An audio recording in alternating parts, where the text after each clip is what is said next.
share a little video about shadow work. It's one of my favorite topics. If you watch this channel, you know that. And for anyone who that's a new term for, shadow work is simply the self-agreement to accept and notice the parts of ourselves that we don't like so much, that we might try and hide or repress. And in doing that and making a place to notice them, feel the feelings that come along with them, we can become more whole and more complete. And we've all noticed people in life. It's easier to notice in others, but we've all noticed when other people try and overcompensate for something that they're embarrassed about, or they try and hide something that's maybe really obvious to everybody else. And that's somebody who is probably doing it really unconsciously, but it's obviously like the elephant in the room or whatever. And so we do this all the time.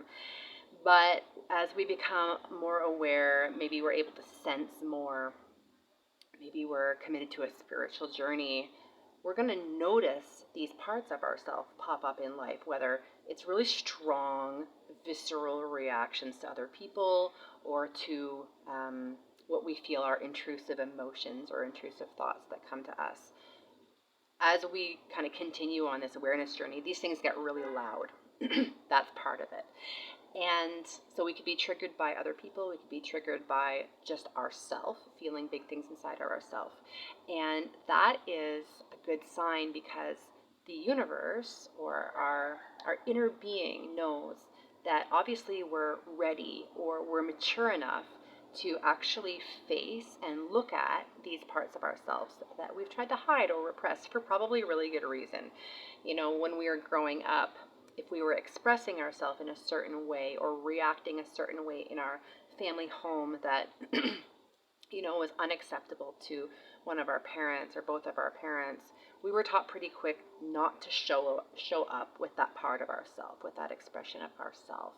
And in that way, we've kind of like overcompensated and pretended to kind of like cover up that piece as much as possible.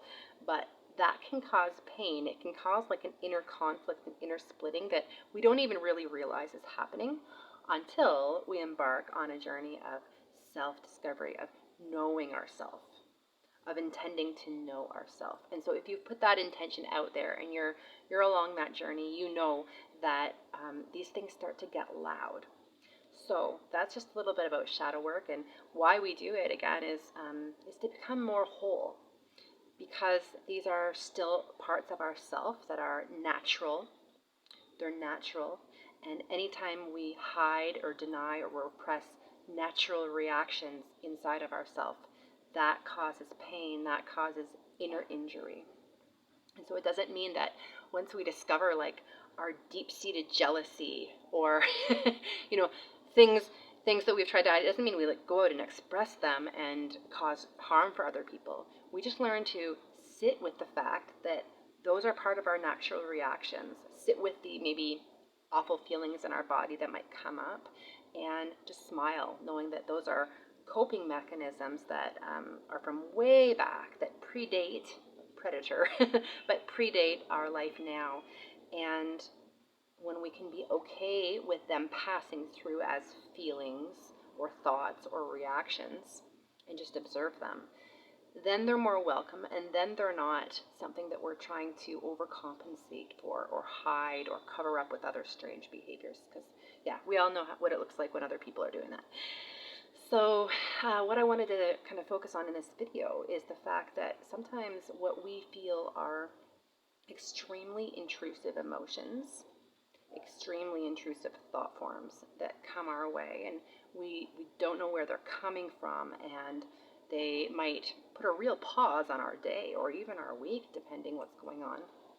And these can be little messages from the shadows, often kind of like blanketed into mental health. Things like grief, panic, anxiety, depression, all of this kind of stuff that sometimes people take medications for many, many years. These things always have a backstory, and the backstory is in our subconscious. And many people aren't really ready to kind of like look at that backstory, investigate it. And so that's why a lot of people do end up long term on these mental health medications. And it's okay. If someone's not ready to look at something, they're not ready to look at something. Maybe they don't have the support. Maybe spirit or their inner being is just, they're not just not there yet. But if you are somebody who is feeling these big, huge feelings, or maybe, so-called symptoms of mental health, um, you might be watching this and realize that, yeah, like I am that person. I realize I'm at the level of maturity, psychologically, spiritually. Even though I'm going through big things, I'm at the point where I want to be curious about where they're coming from and what parts of myself and my history I've had to stuff into the closet because it was either too painful or it didn't fit into my family life or my society life or whatever. Like all this stuff is in our closets. And so these big feelings that come when we're right in the middle of them, if you've ever had a real panic attack, you know that, processing your shadow work and journaling about your triggers, that's not something that we usually have the resources to do when we're right in the middle of something really big.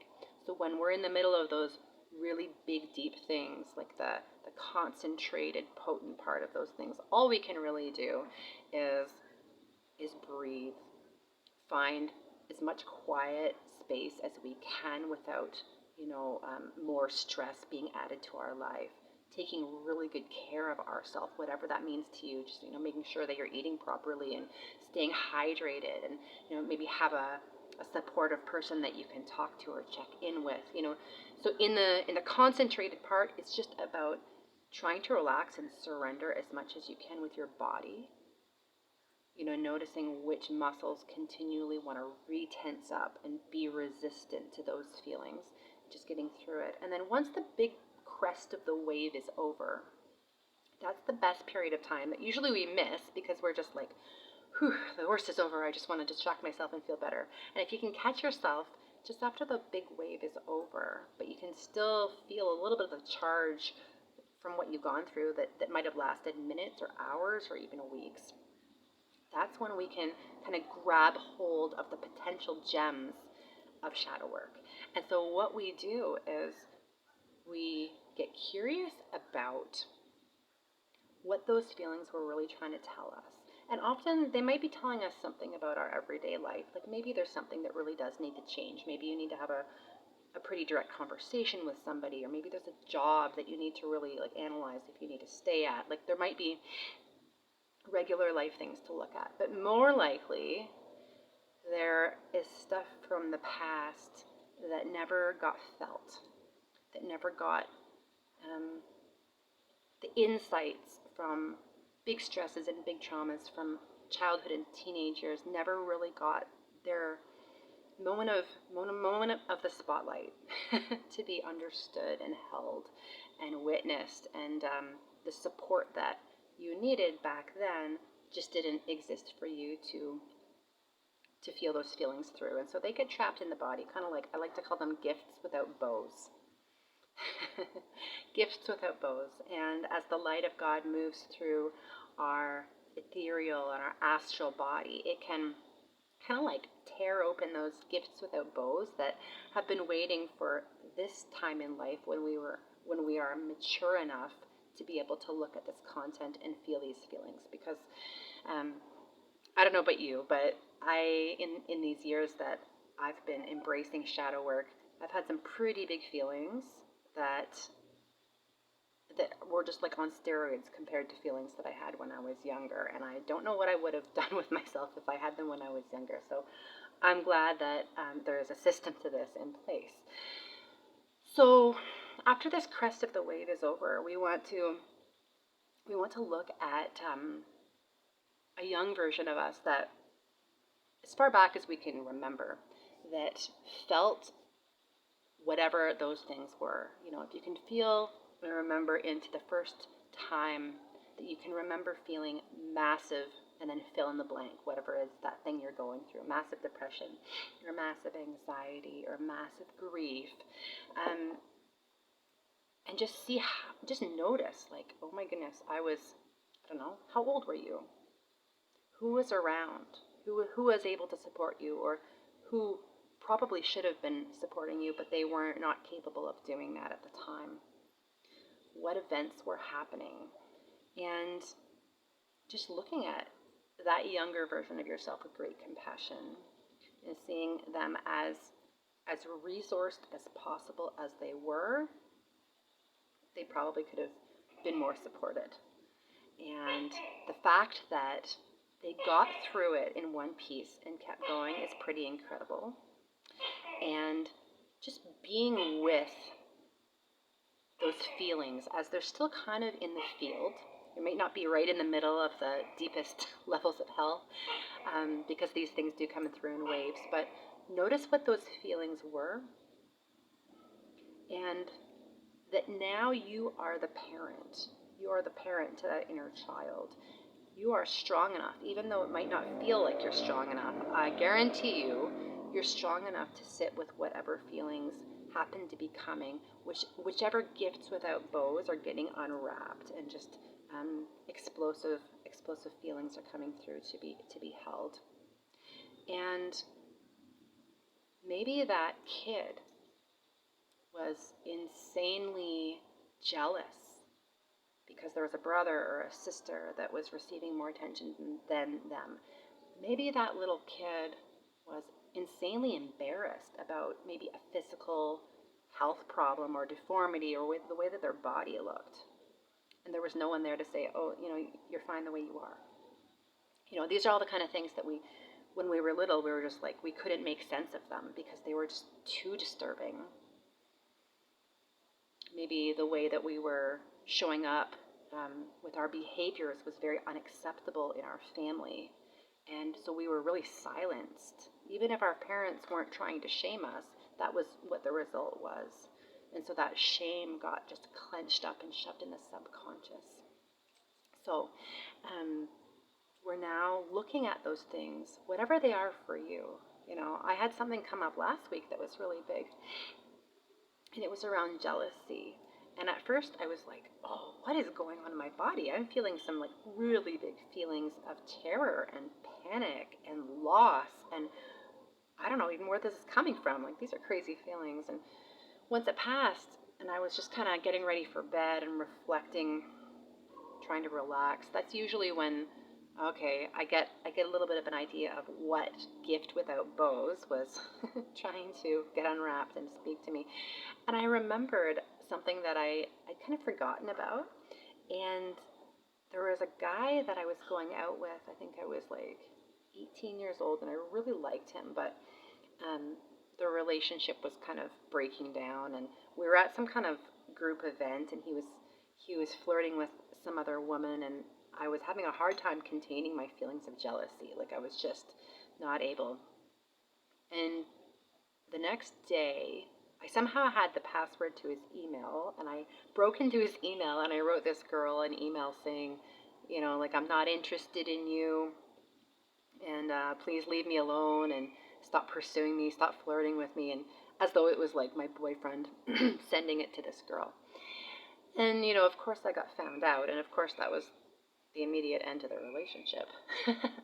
But I remember that young version of myself felt so out of control. And the reason that I at the time, really valued that guy and that relationship with that guy was because I felt so disconnected from human connection in general. And when I was with him, that was like my one real point of feeling understood and in real relationship where I could be myself. And the fact that I felt like I was about to lose him, and I was about to lose him, was causing like huge terror in my body, because I knew that without him, without that relationship, at the time I didn't really have anybody quite like him that felt so supportive.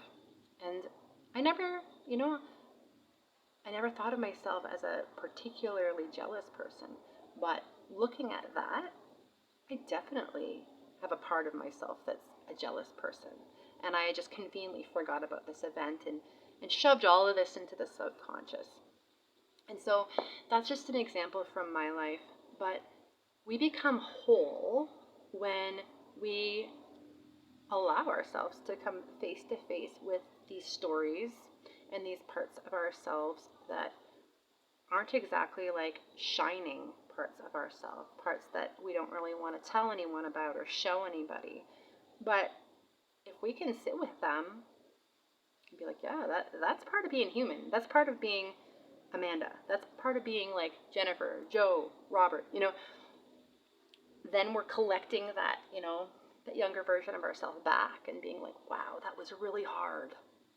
That was really hard, but I am now able to sit with that. I'm able to be your parent. I can be my own parent for that 17, 18-year-old version of myself. And so can you. And again, this kind of stuff, if you're going through really big feelings and you're realizing this is old residual stuff from the past and it's hard to place, just keep feeling everything and just keep being really open to processing whatever it is. And sometimes we don't even know what it's connected to. We don't really know what we've repressed and it's kind of screaming at us. But just the fact of being willing to know and willing to feel and willing to try and stay very conscious and present and feel the physical sensations during the waves of these very difficult feelings or so-called mental health symptoms. That's enough. That's enough because it's just energy moving. Sometimes we remember what it's connected to and sometimes not. And so if you don't remember what it's about, just be open to saying to yourself, hey, like any part of myself that's young, that had to hide something, that was embarrassed about something, that shoved it into the closet of the subconscious, I'm here for you. If you want to show yourself to me, I'm so happy to sit with that. And I want to support you. And I want you to know that you can come home so that I can be whole. We need each other. We need each other. And it can bring new levels of insight. It can bring more balanced, humility. It can bring all kinds of gifts. It's not just bad things in the subconscious. That's another nice thing about shadow work that I wanted to mention is sometimes when we open that door to look at these repressed things, these repressed parts, we realize that we might have repressed some pretty cool things too, because some of us have been in families where we had really positive qualities that maybe a parent was jealous of. That's a real thing for children that were brought up by narcissists. And in order to be accepted and to get good feelings from that parent, we just repressed sometimes the gifts that we had and hid them and stopped expressing them. And so now that we are mature enough to open that door to our subconscious and allow the information to come through and the feelings to come through, don't be surprised if some really beautiful gifts start to show up, because now you're free. You're no longer a young child that is relying on a parent that wants to suppress even good things that for whatever reason they're not comfortable with you having.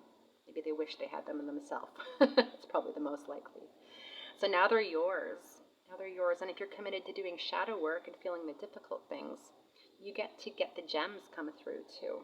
So if you've been at this for a little while, you know that I'm telling the truth. I'd be curious to know if anybody has some beautiful gifts or gems that have come through during their time doing shadow work as a result of being committed to this great work. That's about all I've got to say about this.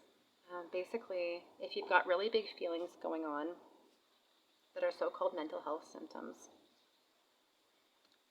be open to sitting with the feelings, feeling them fully, noticing where they're located in your body. Try to surrender and let go of the resistance to them. They're temporary, they're going to pass. And then afterwards, soon after, don't let it go too long. Go looking for your inner child, your inner teenager, and just see if there's a chapter of their lives that just needs to be seen, just needs to be witnessed, just needs to be welcomed, so that you can be more complete, that you can move more towards wholeness.